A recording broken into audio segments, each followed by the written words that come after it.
여러분들이 이제 심리 검사를 하고 나를 좀 돌아보는 데 있어서 문장 완성 검사도 하고 그리고 인생 곡선 그래프도 그려보고 수학 분석도 해보고 그 직업군 목록도 다시 한번 정리를 해보고 그 나왔던 지역군 목록 중에 나왔던 것들을 기반으로 해서 지역군 멘토도 만나보고 그 다음에 인터뷰 보고서도 작성해봤고 학과 멘토도 만나본 다음에 대학의 시절을 방문해서 입학처에서 정보도 얻고 그리고 입시 결과와 그리고 그 학과 멘토를 통해서 정말 어떻게 공부를 해야 될지 구체적인 내 인생의 로드맵이 어느 정도 그려지기 시작했다면 그 다음부터 해야 될 거는 뭐냐면 진로 진학 로드맵을 만드셔야 됩니다.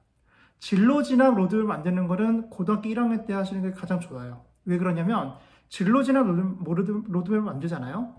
그러면 여러분들 그 진로 진학 로드맵에 따라서 수시로 가는 학생들 같은 경우는 거기에 맞춰서 여러분들이 입시 준비를 하시면 됩니다. 더 중요한 거는 내가 원하는 이제 원서를 6개를 쓰지 않습니까? 그 6개를 쓰게 되면 각각의 학교와 학과들이 다 나올 텐데 보통 고3이 되게 되면은 그 학과와 그리고 내가 갈 수 있는 점수 이런 것들을 정리할 수 있게끔 고등학교 3학년 때 정리해서 내게끔 돼 있어요. 물론 안 그런 학교도 있겠지만요. 그 내면서 내가 실제로 모의 지원을 통해 가지고 가능 여부를 좀 판단하게 됩니다.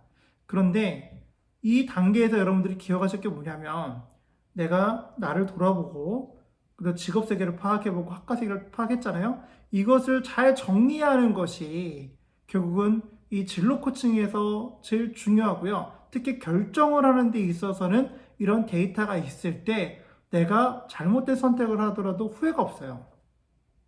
그러니까 많은 친구들이 이 진로에 대해서 잘못 생각하고 있는 게 느낌이 오고 필이 오면은 그것을 선택했다가 아닌가벼 하고 다시 돌아가는 경우가 있다는 거죠. 여러분들이 정말 좋아하는 노트를 하나 사거나 어떤 콘서트 티켓을 하나 사거나 할 때도 가격을 따져보고 발품을 팔아보는 것처럼 그런 활동들을 다 소비를 하시는데 왜 여러분 인생에서 중요한 이 직업을 찾고 학과를 찾는 데서는 발품을 팔지 않죠?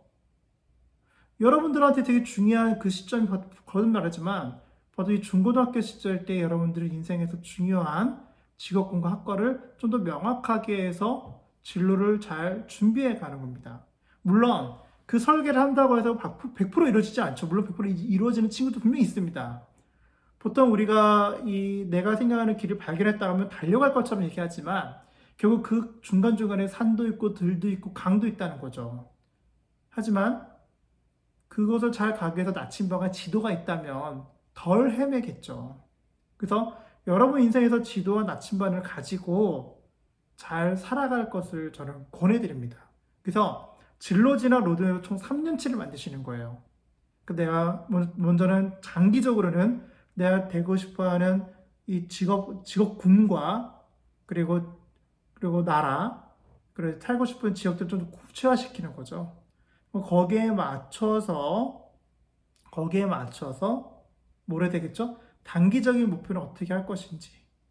그 단기적인 목표라는 것은 결국은 내가 가고 싶은 학과와 대학을 6개 정도 뽑아서 거기에 따른 입결 자료, 그 다음에 준비해야 될 것들, 그리고 학교 내신을 내가 그러면 학교에서 내 학교 내신을 어떻게 할 것인지.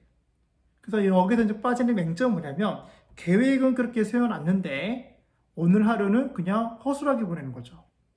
그럴 바에는 차라리 그 모든 계획이 없이요 하루하루 충실히 보내는 것이 훨씬 더 나을 수도 있습니다. 그래서 속도와 방향인다 했을 때 방향이 중요하고요. 속도보다 방향이 좀 중요하고 방향이 명확해지게 되면 가속도는 붙게 되어 있습니다. 이 생각을 여러분들 잘 기억하시고요. 진로 진학 로드맵을 한번 짜보실 것을 권해드립니다.